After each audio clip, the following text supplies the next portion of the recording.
Thank you very much. And I'd just like to say a huge thank you for inviting me. It's been a pleasure. I had a lovely evening last night with some of the team. Giggled. Fatal putting two nurses together because we reminisced about so many things. I'd like to say a really big happy 20th anniversary. What you've achieved to date is pretty phenomenal, and my overriding feeling is I'm excited to see where you're going to go from here, because I think you've got all the right components to take the organisation to bigger and better things. Carolyn and Susan are here sitting together on the back table. I know Carolyn gave a wave earlier. Two of the Meso UK nurses. Carolyn's the team leader for Scotland.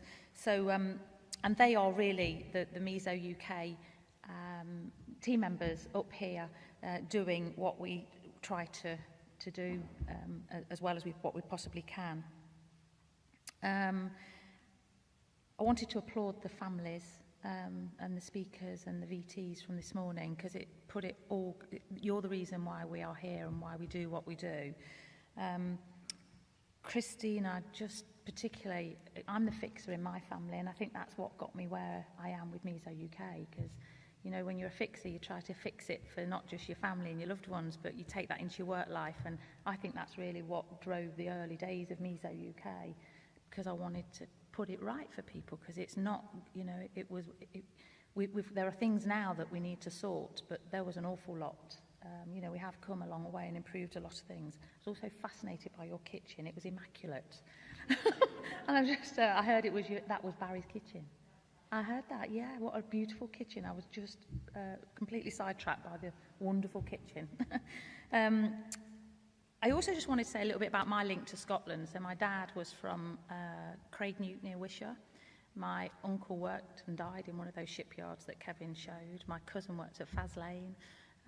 And so this part of the UK is very special to me. My dad died far too young of one of, sadly, Scotland's curses, heart disease. And, you know, I think he'd be hugely proud that Meso UK has had an impact across Scotland. And, you know, I always get that, my heart just doubles inside the minute I go across the border. And so I'm really glad to be here. And I also wanted to say, William, you're my timekeeper. And I'm already rambling, so I sat with William at dinner, thank you very much, at lunch, and he said he'd be my timekeeper. And so how I got involved in all of this in mesothelioma, my background, because of my dad and my family's heart disease problem, I worked in coronary care, and I only went to work on a respiratory ward to get a bit of ward experience, because you couldn't get promotion in a specialist intensive care unit. That's right, isn't it, Anne-Marie? Unless you'd worked on a ward. And so I thought I'd go and do a bit of respiratory, and it just got under my skin, respiratory, looking after young people who were gasping for breath for all sorts of reasons, a lot of asthma and so on. And it was through that I met a clinician who had been headhunted to come and sort out lung cancer services in Leicester. This is a league table for lung cancer performance, 5-year survival in lung cancer. And this is Leicester, down here, back in the late 1990s. And I didn't know any of this until we headhunted this consultant who came to sort out lung cancer services. His beds were going to be on my ward. I was ward sister, ward manager. I think you called them charge nurses. Is that right, I think? I met this guy, and his passion for lung cancer just spilled all over me. And I went home and I said to my husband, I've got to work with this man. I've had enough of being a ward manager.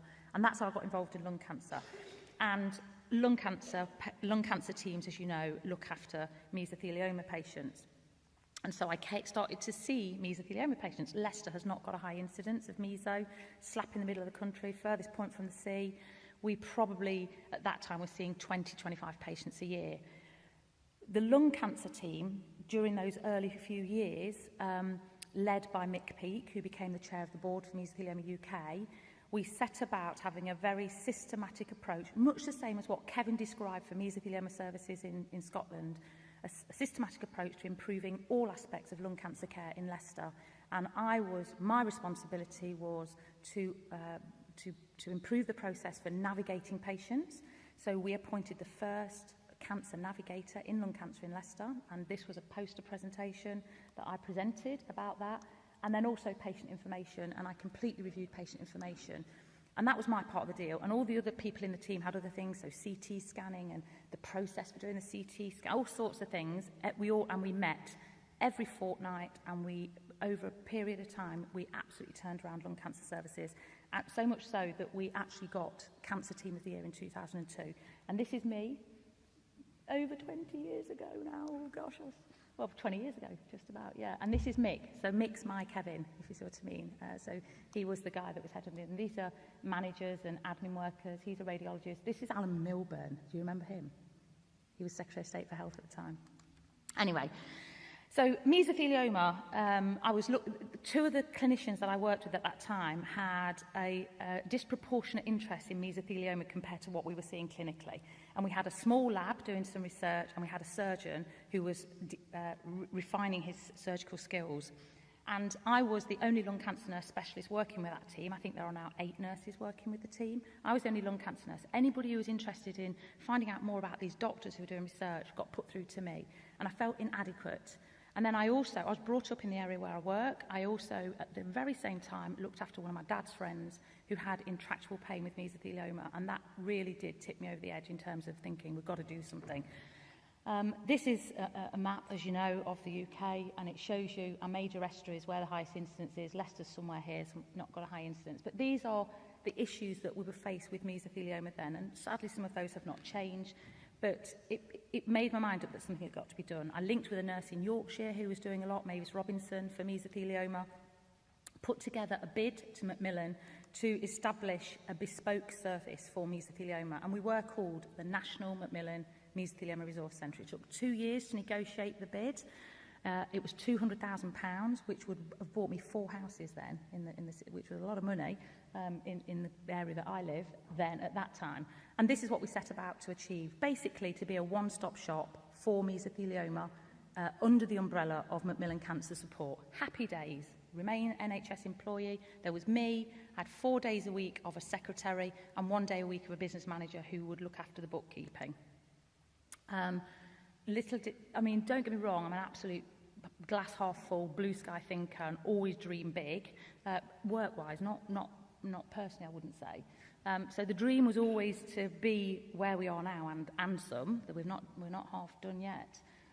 But it has been a bit of a journey, suffice to say. And the key period, I think, came around here because Macmillan Pump Prime would never be anywhere without them. They gave us 2-3 years pump priming. They gave us a bit more money. Mick Knight and Mesothelioma Research Fund gave us money.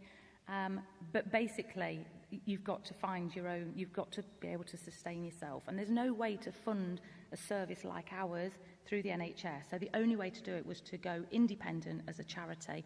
And I've worked in the NHS since I was 18. I've not had to think about where the money comes from. You know, it's just been there, you know, or not been there as the case may be.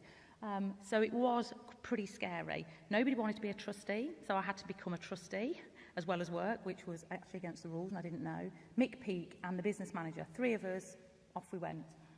And the rest is history really, because we've been on a bit of a trip. It took from then to 2012 for us to get out of debt, because we had a budget line in the NHS and we owed them a lot of money. In 2012, that's when we took on the second nurse. And we've come a long way, and I'll tell you a bit more about what we actually are doing now. So one of the things we always wanted to achieve was equitable access, and Kevin spoke a lot about inequity. We wanted to achieve equitable access to clinical nurse specialists. There is an NHS guideline that says every cancer patient should have a key worker or a clinical nurse specialist, and that's all very well for the bigger cancers, breast, lung, prostate and so on, but for the smaller, rarer cancers, that's really hard to achieve. But actually being an expert and skilled in a particular cancer is essential if we're really going to help people genuinely. And so we wanted to redress that balance. This is the last census, I think, that was... Oh, there might have been another one since then, so I apologise, it's not the latest. And this is England, but there has been similar things done in Wales and in Scotland and just in Northern Ireland as well. But this is a census of cancer nurse specialists in England, and at that time there were 4,000 cancer nurse specialists working in the NHS. And that's breast cancer, lung cancer, bowel cancer, prostate cancer predominantly, but there'd be none for mesothelioma if it wasn't for Mesothelioma UK and organisations such as this which enable us to have those nurses by donating to us. So we wanted to redress that and create cancer nurse specialist posts for mesothelioma, and we've approached that through the cancer alliances, so the regional centres within each country. So these are the cancer alliances in England, similar to Scotland, and so on. So our mission in total overall is to be a national specialist resource centre specifically for asbestos-related cancer, mesothelioma, and we're really dedicated to providing that specialist information. Our team's based in Leicester.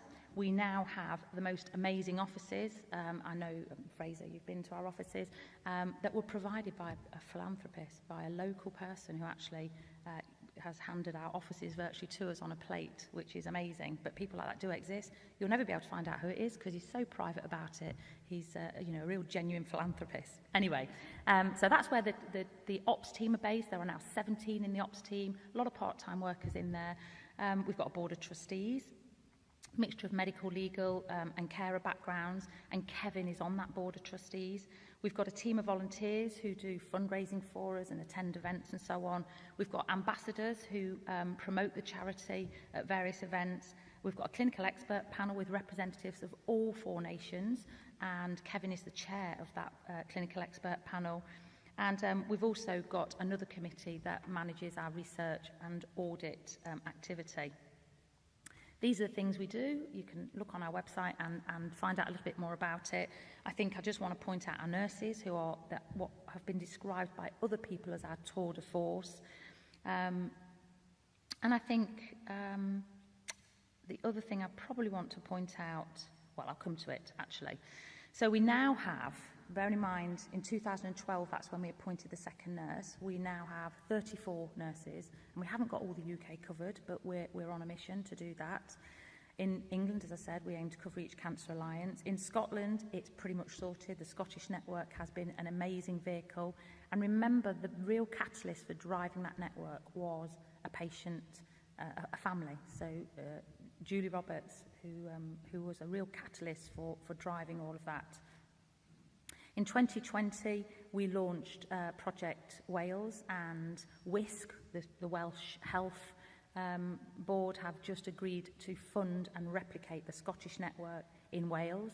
Massive step forward. We've just had the briefing paper for that, so hopefully sometime next year we'll start to see that form. And we started early this year with Project Northern Ireland. A family in Northern Ireland came to us and said, we managed to navigate care because we were very switched on and knew how to do it, but other families don't, and will you help us? And so we're working with a family in Wales. This is it's some time ago, but this is the nurses, we bring them together 3 times a year. It used to be face-to-face before COVID, now it's only once a year face-to-face. Whole day, sometimes an overnighter, very, very rich and heavy on education and making sure we keep them the clinical experts that they need to be to support families affected by meso. This is a map of the country and where the nurses are, with a few of the gaps identified. We've got a free phone support line that's open Monday to Friday.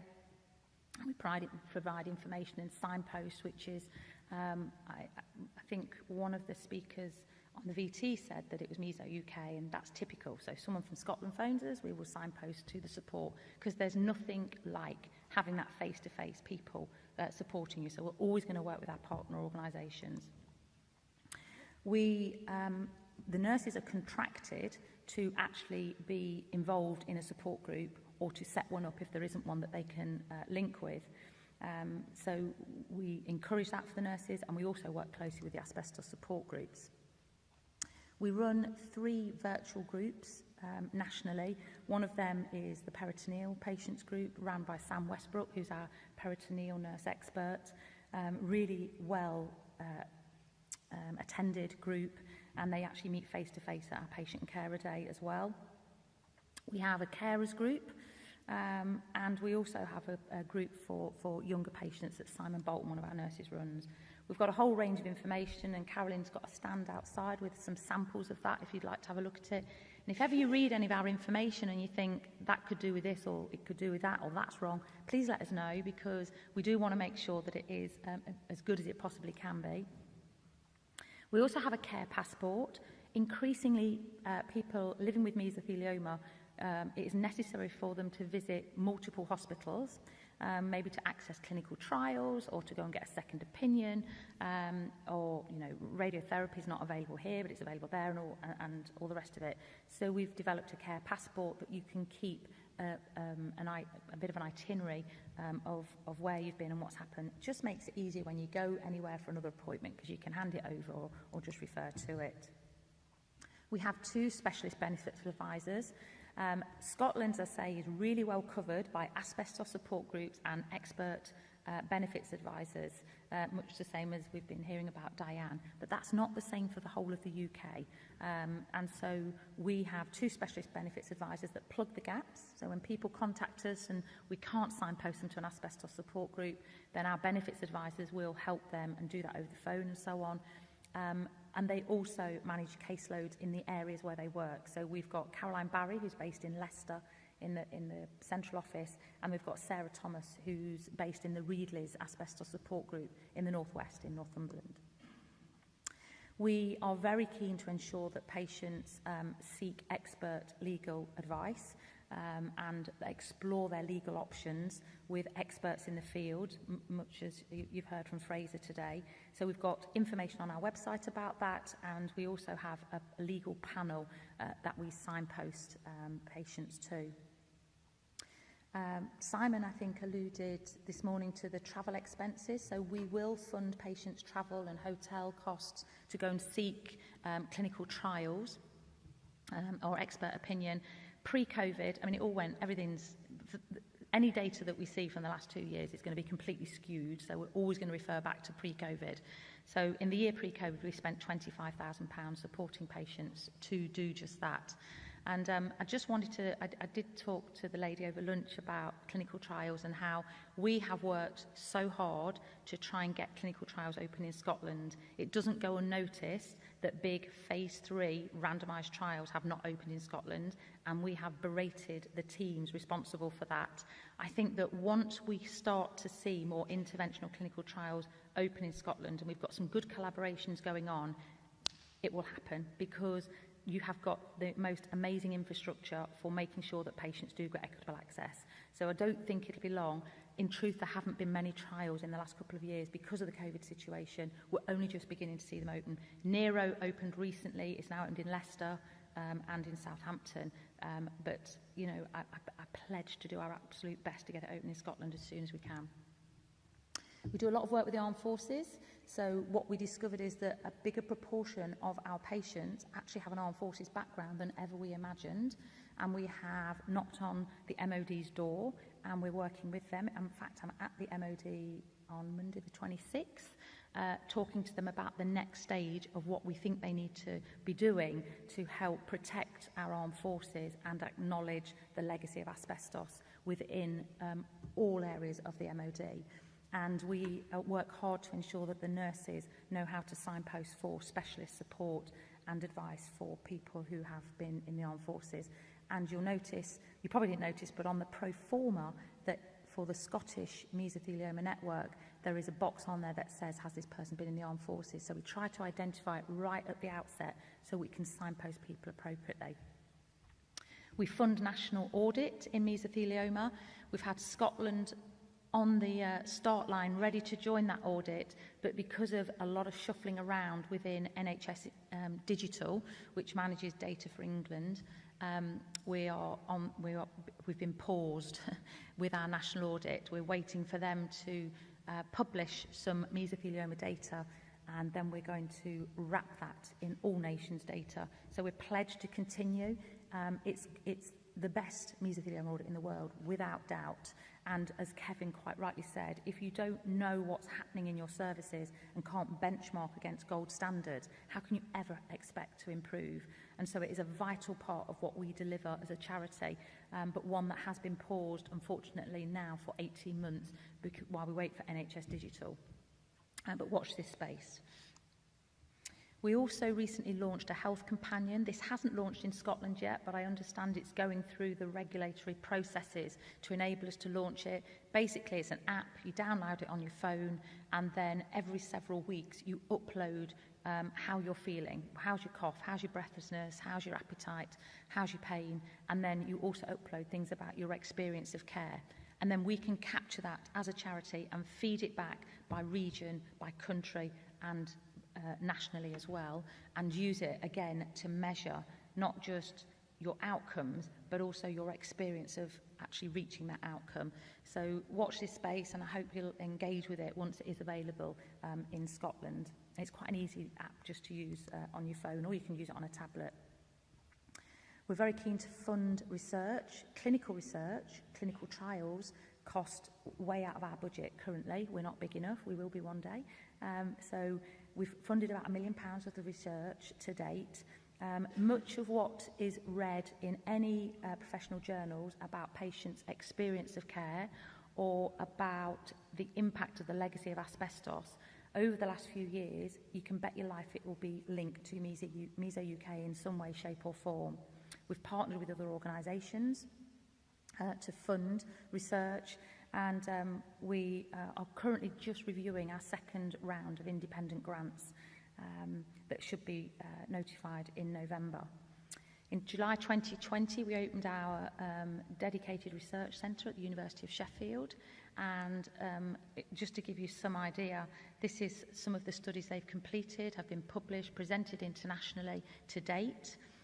So there's one looking at mesothelioma in the armed forces, another looking at mesothelioma in healthcare workers, the MAG study, because we've been very worried about the amount of healthcare workers we've seen with mesothelioma. We've done another one about receiving a diagnosis of mesothelioma. All of this is on our website.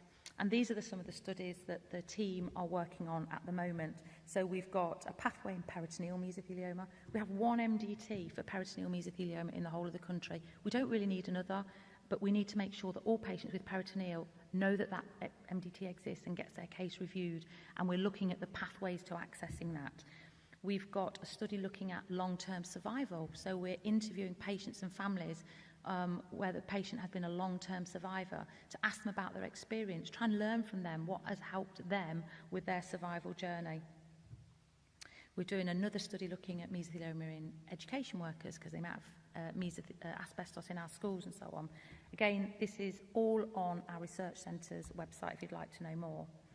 We have a clinical trial app. If you just go into your app store on your phone and put in Mesothelioma UK, you can download an app. We keep it up to date, so in real time we find out today that another centre's open, we're straight on it and we'll put it up on there. And you can find information about any clinical trials open in mesothelioma.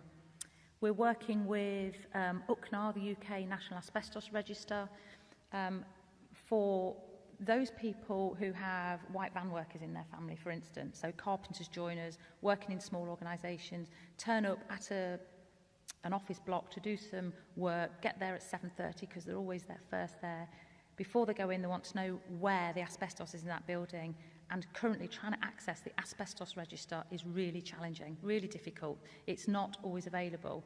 This is a digital-based register using unique identifier codes so that any construction worker can go to a building, zap on the unique identifier code at the entrance. That will take them straight through to a web-based platform where the asbestos register for that building is stored. So we're working with UCNAR because this is something we'd really like to see rolled out across the country. But unfortunately, as you're probably aware, the Work and Pensions Committee recommendations have not been adopted by government, so nothing's going to happen soon. So voluntarily, we'd like to see that happen. Just a little more, we appointed a Director of External Affairs recently. We've never been a campaigning organisation, really. We've provided information, given insight, signpost patients to other organisations, asbestos support groups, for instance, trade unions, but we are now taking on that role ourselves. So we are wanting to act, particularly on our research findings. So everybody entering the NHS as an employee should be told that there is likely to be asbestos in that hospital and what to do if they see any states of disrepair. That doesn't happen. I have to do 27 mandatory training modules to work in the NHS. Never have I been told that the building that I work in contains asbestos. That's the kind of thing we want to campaign on. We've also got a number of education events in the pipeline. So we've got our annual Patient and Carer Day coming up October the 6th and an awards event that evening. We've got an update on mesothelioma in collaboration with the British Thoracic Oncology Group on December the 1st. We're doing some expert witness training to help healthcare professionals become more better able to be an expert witness for working with the law firms. And then we're also continuing with our monthly webinars that you very kindly alluded to. So the future of Meso UK, there's so much we want to do, and sometimes it's really good to do events like this and just reflect on what we've achieved, because it does make you realise that we are doing okay, but I'm always completely preoccupied with what needs to be done. The major thing is that we've took a huge financial hit through COVID, as all charities have, and we've been in the very fortunate situation pre-COVID that our income rolled in a little bit from the people that we've helped. But that obviously is not going to happen going forward, because we've all got our own financial issues and worries and concerns, and the state of the economy. And I also think in the natural growth of Meso UK, we were heading to a plateau where that rolling in of income was not going to happen. And so the biggest investment for us is income generation. So we've got to adopt some of the methods that other charities, successful charities, have adopted to secure the income necessary to carry on the good work of our 34 nurses, our benefits advisors and so on. We're on a mission to reach all of the UK in some way, shape or form. In some areas that we're working with partner organisations. From the nursing perspective, we need to get a nurse in every cancer alliance, and some in some of those bigger cancer alliances where they have a lot more patients. We're very keen to look at access to treatment. I was just speaking with Kevin and Carolyn earlier. We've got a meeting on Friday morning, 8 o'clock, before any clinics, so we can get the right people. There are issues with equitable access to some treatments, and we are putting in applications to the SMC and NICE as clinical experts. Normally it's done by drug companies and we don't have to do that, so you can imagine it's a 9-month process, 70 pages to the application form and all the rest of it, and this all has to be done in people like Carolyn and Kevin and the experts that we're using, all has to be done outside their normal working time. But we're meeting on Friday to talk about that and to plan an approach to get access to 3 drugs in particular that we're struggling with at the minute. Research funding. We would love to fund a clinical trial, if I'm honest, but we need at least 2.5 million to look at one drug in a clinical trial. So that's not going to happen anytime soon. Our complete income for the year is about 1.2, 1.3 million. So that's not going to happen anytime soon, but that's what we'd like to do eventually. The national audit is a priority. That probably costs us about just over £100,000 a year to run the audit in the state that it was, and we want to improve on it. We're working in Wales and Northern Ireland, as I've said. The Welsh Health have come on board, and we're trying really hard to get the same in Northern Ireland. They have far less numbers, about 100 patients a year in Wales and about 50 in Northern Ireland. But it's even harder for that with those 50 patients to access specialist treatment, care and support. We want to develop in England much of what you've already got in Scotland, so quality performance indicators, an optimal care pathway. And we also want to strengthen links with plural services. Sadly, not everywhere has access to thoracoscopy, and that means that patients cannot have a diagnosis without being put to sleep. Sadly, not all areas have indwelling pleural catheters, and so for some patients that means having to have repeated chest aspirations to control the fluid in the chest. For instance, they're just some of the things that we're looking at, linking with the plural teams across the country to ensure we get equitable access. We're hoping to, what you have already achieved in Scotland, your Scottish Mesothelioma Network, we would like that across England. We've got it in hand in Wales, and I think we've got it in hand in Northern Ireland. England is going to be a much tougher nut to crack. It's not going to be easy for us, but that's what we'd like to do.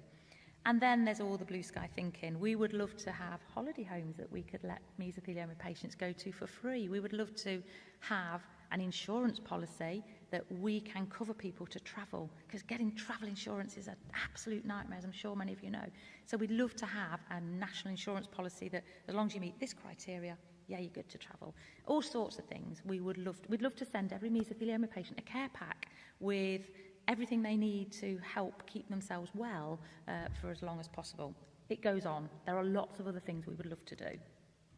For now, I'd just like to say thank you to the ops team back in Leicester, who are the most amazing team, really dedicated and committed to making Mesothelioma UK the best that it possibly can be. And it goes without saying that the nurses that, as I've said, are our tour de force across the NHS, that we are very grateful to them, and a big thank you to them. So that's my final slide. I'd just like to say thank you once again for the invite, and happy anniversary.